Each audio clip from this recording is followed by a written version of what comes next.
My sister laughed as she raised her wine glass. Love doesn't pay the bills, she said loudly enough for the entire room to hear. Several relatives nodded. After all, Sarah lived in a mansion, drove a luxury SUV, and never missed an opportunity to remind everyone how successful she was. Meanwhile, my husband and I lived a simple life. To Sarah, that made us failures. I smiled and stayed quiet. Then her husband noticed an old photograph sitting on a shelf across the room. He walked closer. His expression changed instantly. And suddenly, my sister wasn't smiling anymore. My name is Emma Carter, and I was 35 years old when my sister publicly mocked my marriage at our parents' anniversary dinner. The strange thing is, she wasn't trying to hurt me. She genuinely believed she was helping. At least, that's what she told herself. My parents were celebrating their 40th wedding anniversary, and the entire family had gathered at their house for the occasion. The dining room was packed. Aunts, uncles, cousins, family friends. Every chair was occupied. The smell of roast chicken and fresh bread filled the room. For most people, it was a celebration. For me, it was an evening I would never forget. My sister Sarah arrived nearly an hour late. That wasn't unusual. Sarah believed being late made an entrance more dramatic. She stepped into the dining room wearing designer clothes and carrying a handbag that probably cost more than my monthly grocery budget. Her husband, Michael, followed quietly behind her. Unlike Sarah, Michael was polite, reserved, the kind of man who listened more than he spoke. Sarah immediately became the center of attention. She always did. Within minutes, she was talking about her newest investment property, a luxury vacation she had booked, and a recent business deal she couldn't stop mentioning. Everyone nodded politely. Then her attention landed on me. It always did eventually. So, Emma, she said with a smile. How are things? Good. Still at the same company? Yes. She nodded slowly.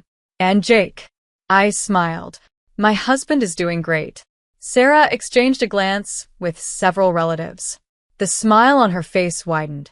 Jake and I had been married for 11 years. We weren't rich. We weren't flashy. We lived comfortably, paid our bills, and enjoyed a peaceful life together. To me, that was enough. To Sarah, it was evidence of a lack of ambition. You know, she said while sipping her wine, I still don't understand how you two make it work. The table became noticeably quieter. I already knew where this conversation was heading. We do fine, I replied. Sarah laughed softly. That's not what I mean. A few relatives suddenly became very interested in their food. Sarah continued. You married for love. I nodded. I did. She pointed her glass toward me. That's the difference between us. There it was. The speech. The same speech she had delivered in different forms for years. I married for love too, she said. But I also married someone who understood financial success. Michael lowered his eyes. Apparently, he had heard this before as well. Sarah leaned back confidently. Love doesn't pay the bills. Several people shifted uncomfortably. Nobody responded. Sarah smiled. Come on. We all know it's true. I glanced toward Jake. He simply continued eating. Calm. Relaxed. Unbothered. That was one of the things I loved most about him. He never felt the need to prove himself. Sarah mistook that confidence for weakness. Seriously, she continued. Feelings are great. Then she pointed toward the expensive bracelet on her wrist. But this pays the bills. A few nervous laughs appeared around the table. I remained silent. Jake remained silent. That seemed to frustrate Sarah even more. You could have had a very different life, Emma. Her voice softened slightly, almost as if she truly believed she was giving advice. Sometimes I think you settled. The room became completely quiet. For the first time all evening, even my parents looked uncomfortable. Jake placed his fork down. I expected him to respond. He didn't. Instead, he smiled. Not an angry smile. Not a forced smile. Just a calm smile. Then he picked up his glass and continued eating. Sarah shook her head. I don't know how you do it. My husband finally looked up. Do what? She laughed. Stay satisfied with so little. The silence that followed felt endless. Then Dad quickly changed the subject. Within a few minutes, the conversation moved elsewhere. The tension slowly faded. Dinner ended.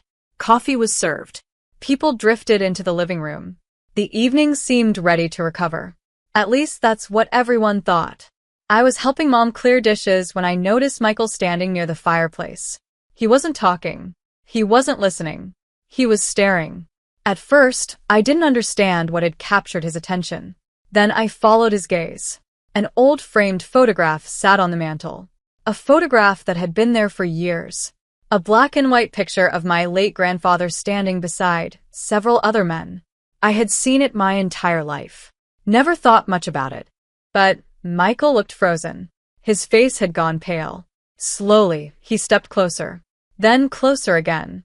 The room gradually noticed. Conversation stopped. Sarah frowned. Michael? He didn't answer.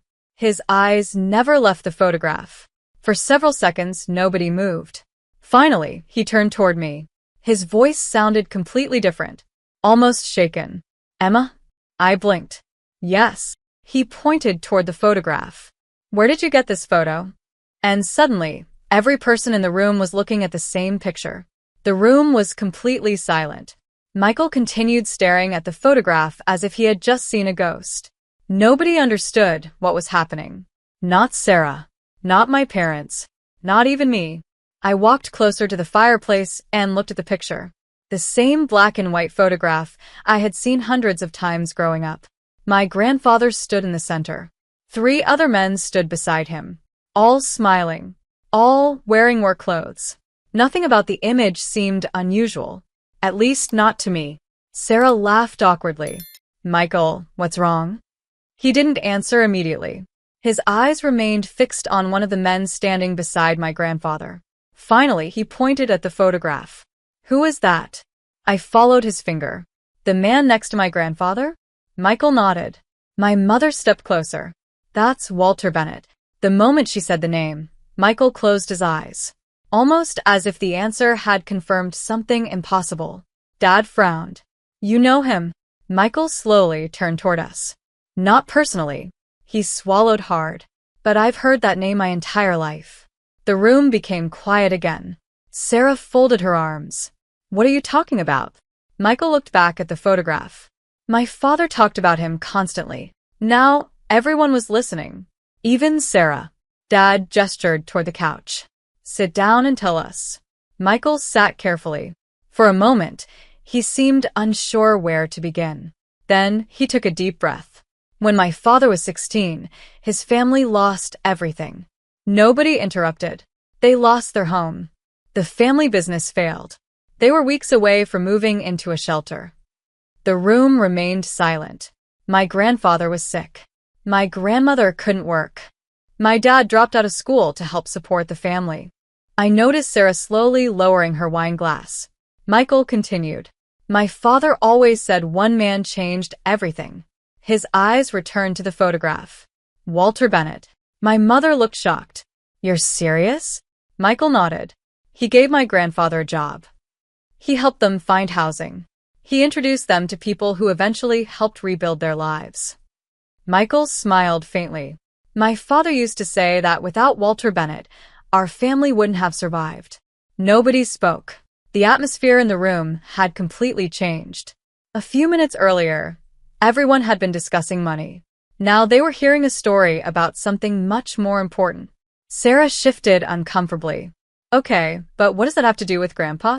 Michael pointed toward the photograph again. Because if Walter Bennett was standing next to your grandfather...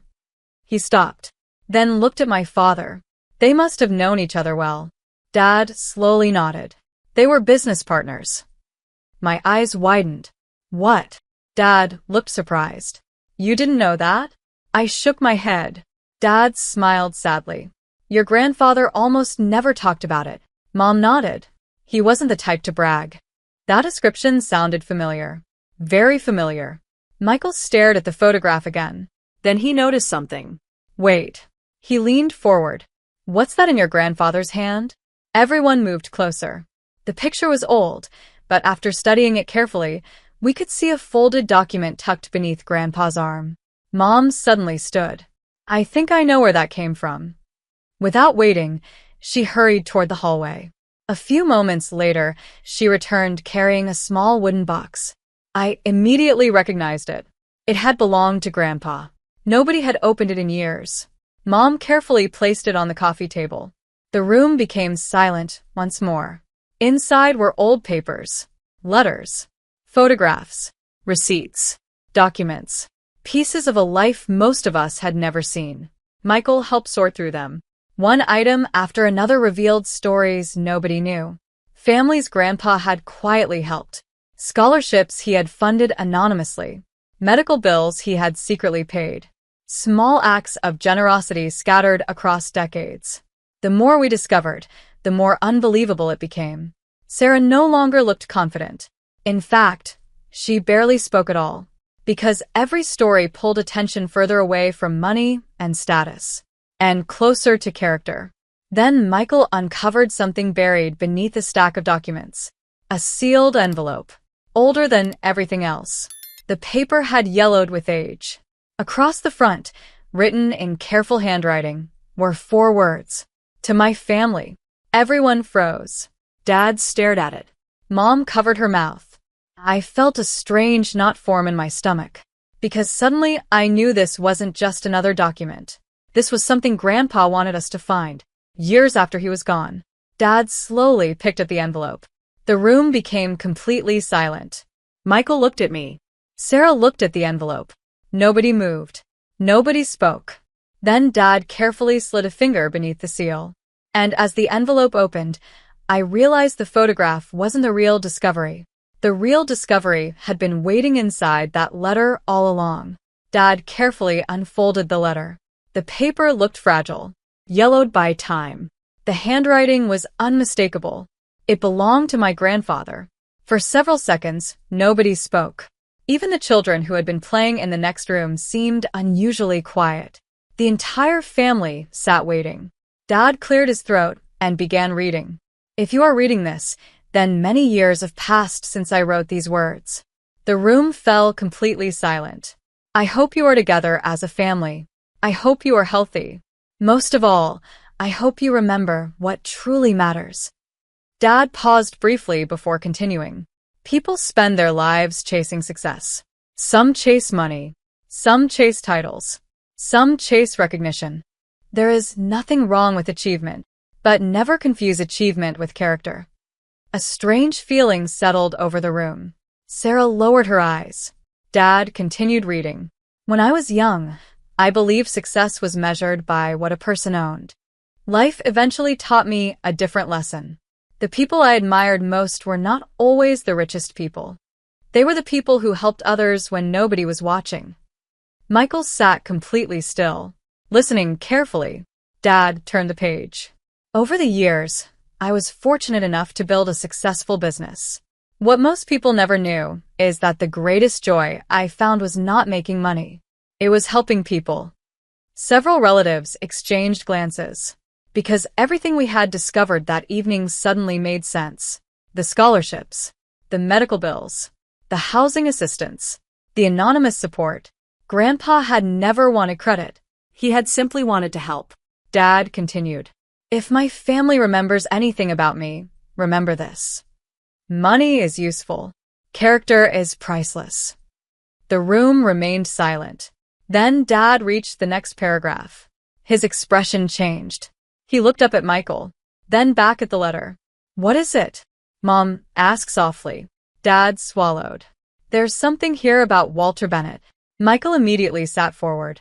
Dad resumed reading. Many years ago, Walter Bennett and I made a promise to each other. If either of us ever had the opportunity to help someone, we would do it without expecting anything in return. Michael stared at the letter, almost afraid to blink. Walter kept that promise better than anyone I ever knew. Together we helped many families. One family in particular stayed with me. The room became perfectly still. Dad continued. A young boy was forced to leave school after his family's business collapsed. His father was ill. His family had nowhere to go. Michael's eyes widened. He already knew where this was going. So did I. Walter helped that family rebuild their lives. I helped where I could. Years later, that young boy became a successful man and raised an extraordinary family of his own. A tear rolled down Michael's cheek. For the first time all evening, nobody looked away, because everyone understood. The family Grandpa was describing was Michael's family. The connection wasn't accidental. It wasn't coincidence. The photograph had captured two men whose kindness had quietly changed generations of lives. Dad continued reading. Most people will never know the impact of a single act of kindness. The person helping rarely sees the final result. That is perfectly fine. Good deeds are not investments seeking returns. They are gifts. The room was completely silent. Then came the final section of the letter. To my family, never judge people by appearances. Never assume wealth equals wisdom. Never assume simplicity equals failure. I felt Sarah shift uncomfortably beside me. Dad continued. The most valuable people in your life may not be the loudest people. They may not have the largest houses. They may not have the most impressive titles. But they will be the people who show up when life becomes difficult. My throat tightened, because suddenly the entire evening felt different. The mocking, the comments, the obsession with money. Grandpa had answered all of it years before it happened. Dad lowered the final page. Nobody spoke. Nobody moved. The silence lasted nearly 30 seconds. Then Sarah finally looked at me. The confidence she had worn all evening was gone. Completely gone. I owe you an apology. Her voice was barely above a whisper. I said nothing. Sarah took a deep breath. When I talked about money earlier, she looked embarrassed. I thought I understood what success meant. No one interrupted. She turned toward Michael, then toward the photograph, then back toward me. I was wrong. The room remained silent, because everyone knew this wasn't really about the photograph anymore. It wasn't about Grandpa. It wasn't even about Michael's family. It was about perspective, about values, about what truly matters. Michael finally spoke. My father used to say something. Everyone looked at him. He said the richest people he ever met were rarely the people with the most money. He smiled softly. They were the people who made other people's lives better. Nobody argued. Nobody could. The evidence was sitting right there on the coffee table. The photograph. The documents. The letter. A lifetime of quiet generosity. As the evening came to an end, I looked once more at the old black and white photograph. Hours earlier, it had seemed ordinary. Now it felt priceless. Not because it was valuable, because it told the truth. That night, nobody remembered Sarah's comments about money. They remembered the photograph, and the people who proved that real wealth looks very different from what the world sees.